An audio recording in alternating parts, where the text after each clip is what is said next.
Welcome to the E6S Methods podcast with Jacob and Aaron, your weekly dose of tips and tricks to achieve excellent performance in your business and career.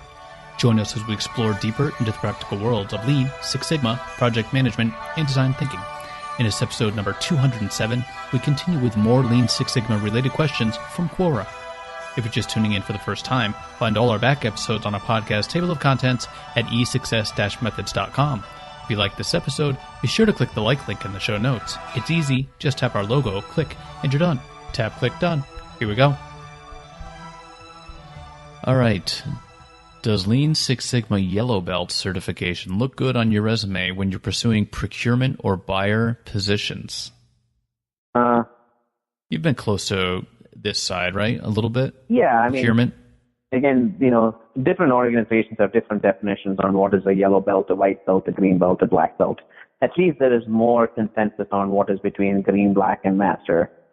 Yellow belt is nothing much more. I am familiar with terminology. I've seen it done, or I've maybe participated in one thing.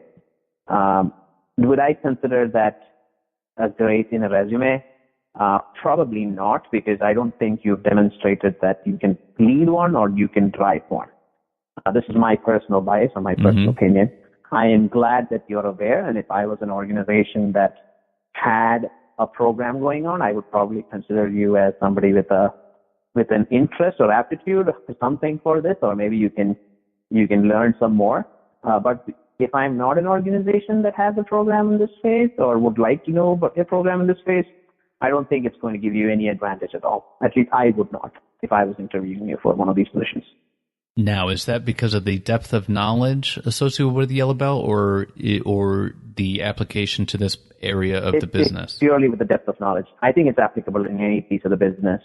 It's just the depth of knowledge. I wouldn't consider you as someone who's capable to drive something based on the expectation, again, from a yellow belt, in my eyes, is you've participated, you've been a team member or a past contributor to a project. I don't think that it qualifies you enough to be considered as a skill that you've acquired.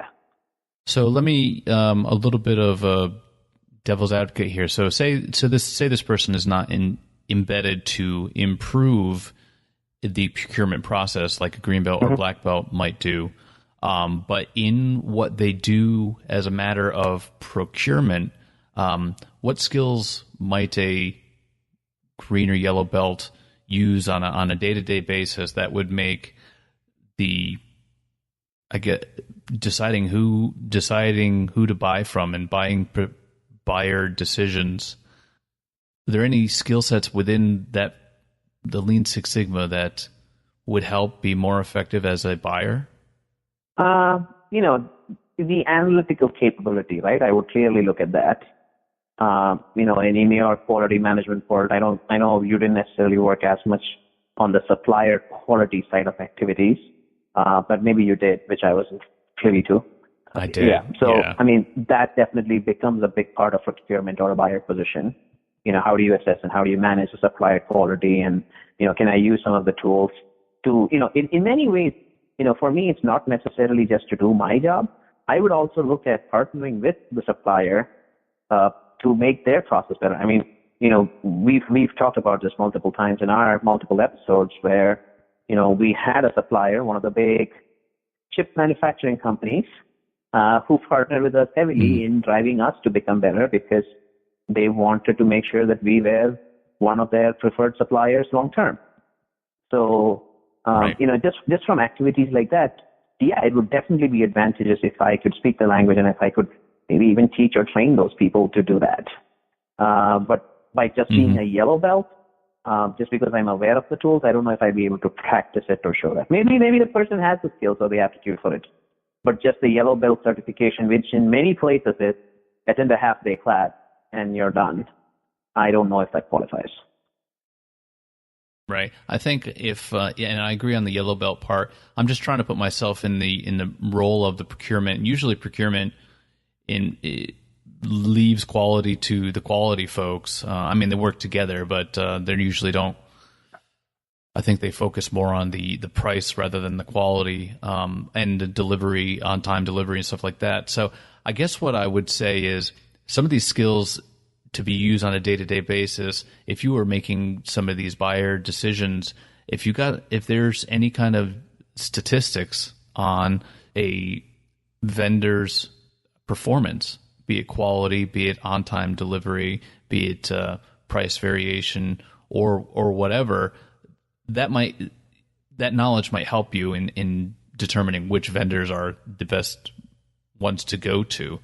But you're not going to find that in a yellow belt program. And what you're talking about now is being able to analyze the information that's presented to you to make the best decision for the organization. Now, does the procurement or the buyer have to always do that? No, many organizations have specific data analysts or whatever it is whose expertise is that, and you partner with them. But again, being aware of the tools and that you can contribute, or you can, in many cases, even request for that information rather than bringing in the analyst or the third party to talk about that with them, that makes a big difference. And that's the setting point that I would say having some sort of knowledge in Six Sigma, maybe more than knowledge, a black belt or a green belt certification would really help. All right, what do you got for this next one? Which one is better? ASQ CQE, which is Certified Quality Engineer, or Six Sigma Black Belt from a good firm? And this person has done one project on Six Sigma.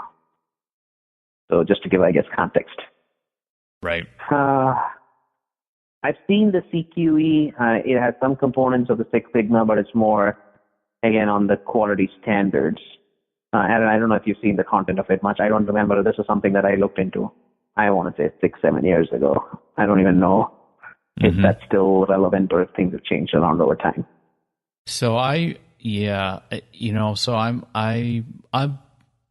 my bias is I think that CQE represents a subset of Six Sigma, but I have seen organizations prefer a CQE certification over a Six Sigma certification on their job description. On their job descriptions, yeah. So I don't exactly know why. The Six Sigma just looks like, for me, the ASQ exam on Six Sigma, or at least the topics are, well, you know what? I think I take that back. The topics are the same in Six Sigma training as you would have to get certified on for the CQE, but I think the ASQ CQE exam is more technical than the ASQ Six Sigma exam, as far as, and it just talks about capability analysis, gauge R&R, statistical process control, all the same stuff you'll get in a black belt course. But Six Sigma also adds what we talked about before, the project management, the soft skills, and the framework to go about solving problems. Yeah, I mean, I think the application is where the difference is when you think of, a Six Sigma versus a CQE, and that's probably what the organization's looking for. And this is, again, me putting an assumption into this question on why certain organizations prefer CQE versus Six Sigma. I think CQE is more, have you done this role and have you obtained formal certification on it, whereas Six Sigma is probably not considered that, but that's just me making a guess. You are listening to E6S Methods Podcast, brought to you by E6S Industries. Join us on our website at www.e6s-methods.com. Journey through success. Hey, Jacob, you remember when you used to work for me? Sure. Do you happen to remember how much money you were making back then? Yeah, I do. Yeah? And how much more you're making right now? I can do the math. And how about that development plan that you and I put together during that time? Definitely gave me some perspective and gave me some direction on what I need to focus on. I found that useful. So far, I have a 100% promotion success rate for those people who are willing to work hard and were willing to work with me to create a customized career development plan, the E6S Pro Career Program. 3 different levels. Promotion and pathfinding level, which is career planning, customized improvement plans, resume refinement, and interview preparation. The next level down is targeted for those people they're just looking to prepare for their next move. And because it really does pain me to see unemployed professionals, I am offering a level called Help Quick, a free one-time resume review and revision for those who are unemployed and in the Lean Six Sigma, quality, engineering, project management, or science fields. So for anybody who wants more details and information, these can be found at www.e6s-methods.com/procareer. And if you're serious about career advancement, contact me through the website. You'll be glad you did. I can vouch for that. Are there any good case studies of Lean Six Sigma being applied in a human resources department? So I mean, the question becomes case study. I would answer this. I have worked on multiple projects within Human Resources Department. I don't know if that considers as a case study. It again depends on, is the question, have you done projects in there, or have you actually seen a Human Resource Department transform and being completely Lean and Six Sigma oriented? I have two answers for that. For the projects, yeah, they're pretty much, I think, any organization now, the HR department is definitely, open to making sure that some of their processes are consistent and standard. The transformation, I almost want to say no. I haven't seen any. I don't know what your experience has been, Alan. Mm-hmm. Yeah, my experience is that often it's hard to even get projects going in human resources. But recently I did have a good one come across my desk that one of my green belts out in the Philippines did a project on scoring for performance reviews, and they were finding some interesting things, some statistically significant differences between the scoring of performance based off of tenure. And basically, long story short, if it were a fair scoring process, they wouldn't have seen a statistical difference. So they actually went and changed their scoring process so that each one was on a more fair scoring ground. And I thought there was a really just interesting approach and really creative approach to that. Did I lose you? Hello? Hey. Yeah, not sure what happened there. I don't know. This has got ridiculous. It wouldn't let me reconnect at all. But you know what? Your voice is way clearer this way. I should have just done it this way. I guess. All right. So I know I lost you on the tenure versus this, and I don't know what happened after that. Yeah. So it was just they ended up changing the performance appraisal so that it was not unfairly weighted towards certain job groups, which it was showing before. So I just thought that was very interesting and creative way to use Lean and Six Sigma or statistics to improve on their processes. Okay, that's pretty interesting. Yeah, I've never heard it that way. Mine have been more generic, right? Like, how can we make the hiring cycle more tight? The compensation cycle, we've had a lot of errors at the end of the year. How do we improve that? How do we improve the quality? How do we streamline that process? Because it's very painful. It used to be 4 months plus. How do we bring that shorter? What else have I worked in HR with? Currently we're here in the company I am, there's a hire to engage sort of a cycle from the time somebody gets in till the time somebody gets out. Or actually two sort of processes, right? There is a hire to retire life cycle, which is truly the value stream that the HR department should own, everything that happens in between. And then, of course, the first part is hire to engage, which is basically the onboarding part till the time, the employee gets into the door. So you can think of it from many different angles. Those are some of the things that the HR team's interested in and working on. So yeah, I mean, definitely lots of projects, definitely lots of activities. So I think the answer to that question is absolutely yes. Yeah, I think there's definitely a lot of opportunities, and there was definitely some opportunities that I tried to explore unsuccessfully at some of my other roles. But if you really want to get strategic about your hiring, strategic about your talent, it is a good place to apply some of these things. Can we combine Agile with Six Sigma in software development, and how? Answer is sure. You can do whatever you want. I think, the Six Sigma aspects, which again, this is me putting my product manager hat on, in software development, is, okay, how is my usage? What are the patterns? Are there certain times or certain days where people are hitting the website more or hitting my product more or engaging with my product more, if I want to look at it that way? So more from a usage, more from an interaction standpoint, I'd like to get some understanding or analytics on how does it all work together. Do I need to do SPC or things of that sort on that? Probably not. But can some of those tools unearth more information for me? Absolutely yes. So it comes to the question on when is it an overkill versus not. So that's one angle on how this can be used. If you think of the other side on, hey, I have a process in my Agile way and it's not streamlined and it's very painful on how we run our Agile ceremonies and we want to improve it. Yes, you can use Six Sigma. Is that going to be an overkill? I don't know.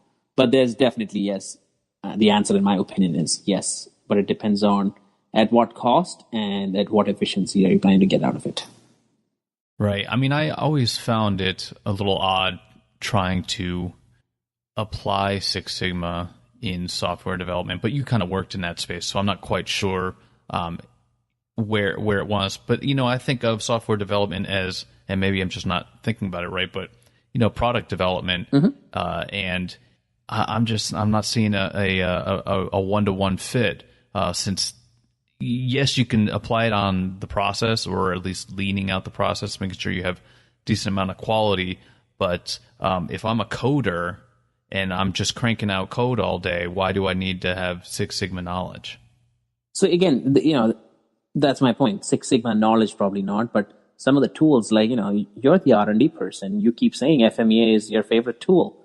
I mean, that is something any person who is putting a new code or new product or new software, whatever you want to call it, can definitely use on which are the areas where this product can be broken or this product cannot be functional. Sure. And what am I going to do to get around that? Right. Okay. So I'm thinking of it more from tools perspective, right? Whereas when am I going to expect peak usage, or my patterns are showing peak usage this time and my servers are crashing or not able to handle the capacity? What am I going to do about that? You can get into the details, but my point is, do you need to get into higher level statistics for those, or is it just more a realization sort of thing?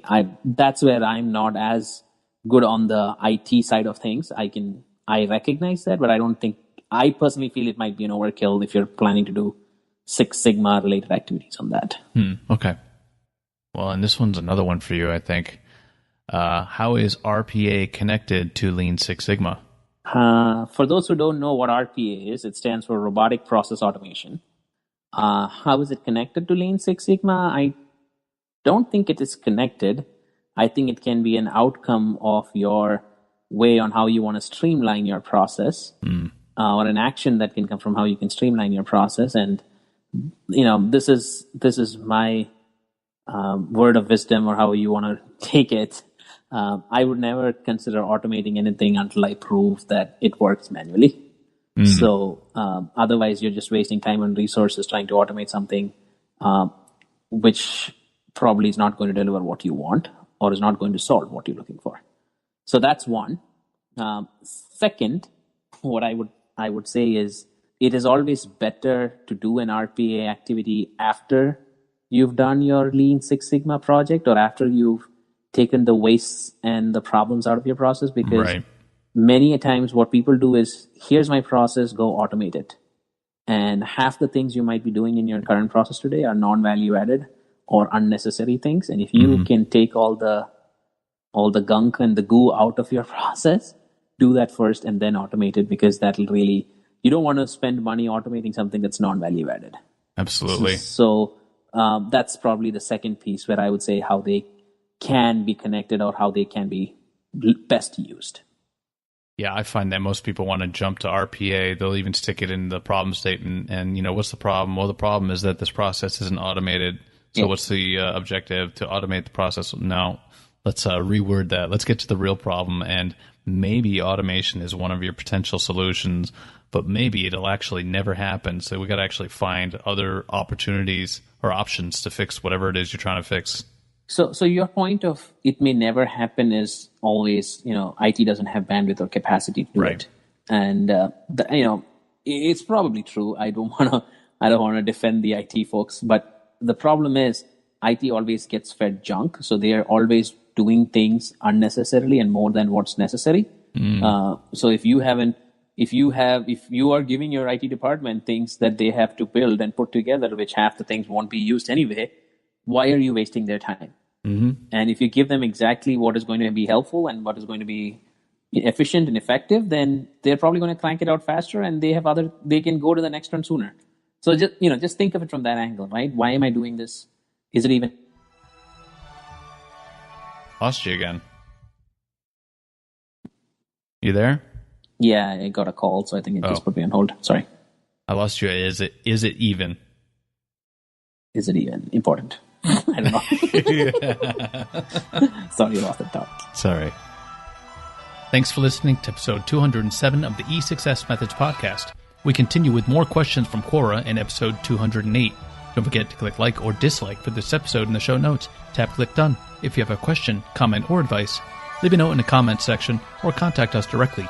Feel free to email me, Aaron, Aaron, at e6s-methods.com or on our website. We reply to all messages. If you heard something you like, then share us with a friend or leave a review.